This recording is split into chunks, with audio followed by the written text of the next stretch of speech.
Kathryn, very good morning to you. Good morning. Good to see you. I'm looking at some stories here to talk to you about. Renewables overtake coal as the world's biggest source of electricity. Can that be true? Well, I mean, I have my doubts. I do as well, especially since it's on the BBC. Well, so they're referencing a report that was produced by Ember, which is the company that was behind the £300 reduction on bills claims. So we can reserve judgment on that, I suppose. If you look at what's happened in Europe this year, we've seen wind output down 8%, hydro output down 14%, and gas generation, so gas consumption for electricity generation, has had to go up 17% to compensate for this. Right. We can see China still building coal power stations at a phenomenal rate. So I think this is, selective reporting here. Yeah, but unfortunately, it's like everything now, isn't it? You have to kind of be really, really careful to check exactly what the source is, to check exactly who's saying what. I saw a thing the other day about Sadiq Khan saying that, they closed off Oxford Street for a Sunday afternoon a couple of weeks ago, and they put out a report that said, it looks as though the shops are all welcoming it because they all took more money than they would normally on a regular Sunday. And then you see the people that are saying it, and they're all people who are part of the project. They're not actually people who are independent, shops at all. There's no particular shop in Oxford Street saying we took more money than we took before because it was pedestrianised. It's all from this kind of Quango group called, London Business or something like that, or Business London, which is funded partly by the Mayor's office. Yeah, I mean, I've just literally been having some discussions with people on Twitter, or X, I suppose we should call it now, where they're saying, renewable fossil fuels get subsidies. And then they say, the fact that we only pay for 5% VAT on our electricity bills is a sign of subsidies to fossil fuels.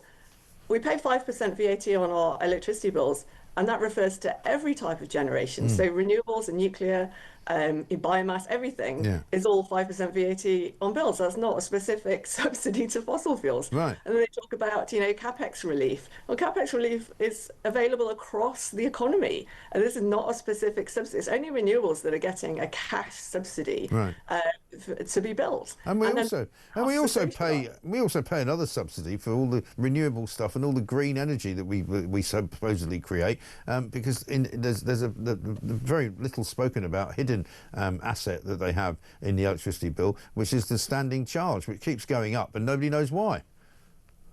Yeah, so when it's because of the low energy density of renewables and the intermittency. So both of those things are paid for through network charges, and that is shown in the standing charge components of the bill. So if you have a generation that is you need lots of individual little units. So if I want to have an 800 megawatt gas plant, that's about, a decent sized gas power station, the equivalent amount of capacity would be 60 wind turbines. Right. So that you connect your one gas power station, one set of wires, then you need 60 sets of wires for the wind, but they only work a third of the time. So to give you the equivalent amount of electricity over the year, you need 150 or so of them. So it's 150 times more wires, and those wires tend to be longer because this stuff is being built in the sea, and obviously there's no existing infrastructure.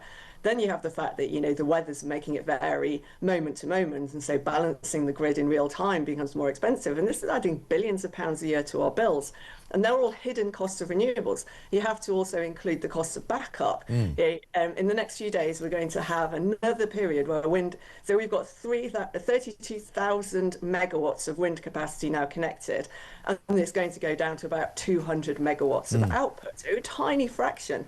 In fact, I had a funny conversation with Grok about this and said, if everybody in Britain went and blew into a wind turbine, how much electricity would we generate? And it was about the same, 200 megawatts. So, you can just see how pointless this can be at times. Functionally nothing, and yet we're spending billions of pounds to build these things. Right, and yet Ed Miliband still exists. He's still there, sitting in the sort of Secretary of State for Green Energy or Net Zero and the rest of it. They're all tootling off to Brazil shortly, I think, for the next COP30, is it? That they're all going to, where they've cleared a huge tranche of the Amazon rainforest in order to build a super highway to get them all from the airport into the VIP sort of lounges where they can talk about saving energy. It's all just continuing around us. We don't seem to be able to stop them. Well, I think he's going to be in big trouble next year because the expectation is that gas prices will return to their long-term average before the crisis. By the end of this year, there'll be enough new LNG to fully displace Russian gas. And then next year, the global gas market's expected to go into length. So that means there'll be more production than demand, and that will really depress prices. So his whole argument about having to get off gas because it's expensive will be completely blown out of the water.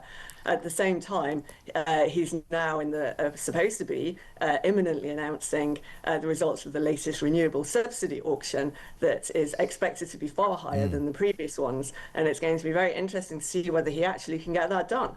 Because I have real doubts that Keir Starmer is going to let him sign contracts that are materially more expensive than gas. And it will be deeply unpopular, obviously going in exactly the opposite direction to the £300 that they claimed that has yet to materialise. Miliband now says that that will be by 2029, so effectively by the end of the Parliament rather than any time soon. But, you know, the only reason that we could potentially see that reduction, ironically, is because gas prices are falling. Yeah, unbelievable stuff. And then finally, just one thing that I saw you tweeting about, the Met Office, pretty much all but admitting that they make up some of their weather forecasts and they make up some of their temperature data around the country because they've closed so many weather stations that they don't actually have any real way of measuring it. Yes, that's right. They've closed a lot of weather stations, and then they say that they interpolate from other weather stations that are nearby, and then various people have gone around to investigate this and discovered that there are no weather stations nearby. And so they've had to remove data because people have basically said you're making it up.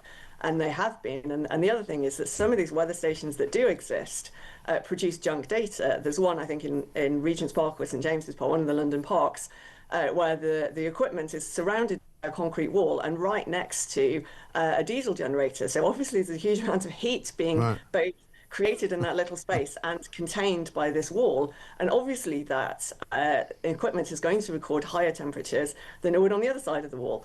And so that's going to distort the results. So, yeah, I mean, we can only use data that are available, but if people are making the data up or using what's obviously junk data, you shouldn't use a weather station that's in such a compromised position. And then they will say, oh, well, you know, it's so much hotter than it was in the past. Well, you can't say that if you made up the numbers. No, exactly. I mean, that's pretty much peak net zero, that, isn't it? Just make stuff up and tell you that it's scientifically collected, tell you that it's proper data, and just hope that everybody believes you. Extraordinary. Extraordinary. Kathryn, good to talk to you. Thanks very much indeed. Kathryn Porter there, independent energy analyst. You're seeing pictures there, by the way, as we speak, of Keir Starmer visiting Bollywood. That's over in Mumbai, the Hindi film business, which is a huge industry, which involves recording loads and loads of... I mean, they make films quicker than anybody else in the entire world. They're literally churning them out by the week, and they create huge stars, and they're watched by absolutely gazillions of people in India and around the world.